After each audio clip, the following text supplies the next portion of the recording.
वैद्युत आवेश यानी इलेक्ट्रिक चार्ज। वैद्युत आवेश के बारे में हम लोग पढ़ेंगे। पदार्थ का वह गुण है जिस कारण वह वैद्युत एवं चुंबकीय प्रभाव उत्पन्न करता है या इनका अनुभव करता है।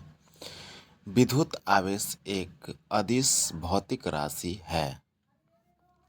वैद्युत आवेश दो प्रकार का होता है। धन आवेश पॉजिटिव चार्ज, किसी वस्तु पर धन आवेश उसकी सामान्य अवस्था से इलेक्ट्रॉनों की कमी को प्रदर्शित करता है। ऋण आवेश नेगेटिव चार्ज, किसी वस्तु पर ऋण आवेश उसकी सामान्य अवस्था से इलेक्ट्रॉनों की अधिकता को प्रदर्शित करता है। वैद्युत आवेशों के गुण यानी प्रॉपर्टीज ऑफ इलेक्ट्रिक चार्जेस। विद्युत आवेशों में सजातीय आवेशों के बीच प्रतिकर्षण बल तथा विजातीय आवेशों के बीच आकर्षण बल कार्य करता है। यह आवेश का एक महत्वपूर्ण गुण है। आवेशों का क्वांटीकरण यानी क्वांटाइजेशन ऑफ चार्जेज। आवेशों का क्वांटीकरण किसी आवेशित वस्तु पर आवेश एक न्यूनतम आवेश E के सरल गुणक के रूप में ही हो सकता है, अर्थात वैद्युत आवेश को अनिश्चित रूप से विभाजित नहीं किया जा सकता है। अतः किसी वस्तु पर आवेश Q बराबर प्लस माइनस यानी न जहाँ n बराबर 1 2 3 हो सकता है। आवेशों का संरक्षण यानी कन्वर्जेशन ऑफ चार्जेज। इस सिद्धांत के अनुसार आवेश न तो नष्ट किया जा सकता है और न ही उत्पन्न किया जा सकता है, केवल एक वस्तु से दूसरे वस्तु पर स्थानांतरित संभव है। इसे ही आवेश संरक्षण का सिद्धांत कहते हैं। किसी वस्तु पर कुल आवेश उसे दिए गए अलग अलग आवेशों के बीजगणितीय योग के बराबर होता है।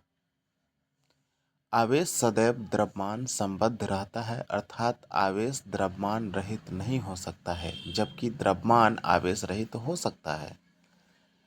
स्थिर अवस्था में आवेश केवल वैद्युत क्षेत्र एवं एक समान गति की अवस्था में वैद्युत एवं चुंबकीय क्षेत्र दोनों तथा त्वरित गति की अवस्था में वैद्युत एवं चुंबकीय क्षेत्र के साथ वैद्युत चुंबकीय विकिरण उत्पन्न करता है। वैद्युत आवेश के मात्रक यानी यूनिट ऑफ इलेक्ट्रिक चार्ज। आवेश का एसआई मात्रक एम्पियर सेकेंड या कूलाम है। इसके अन्य छोटे मात्रक मिली कूलाम यानी कि एमसी या माइक्रो कूलाम म्यूसी है। आवेश का सीजीएस मात्रक स्टैंड कूलाम या स्थिर वैद्युत है।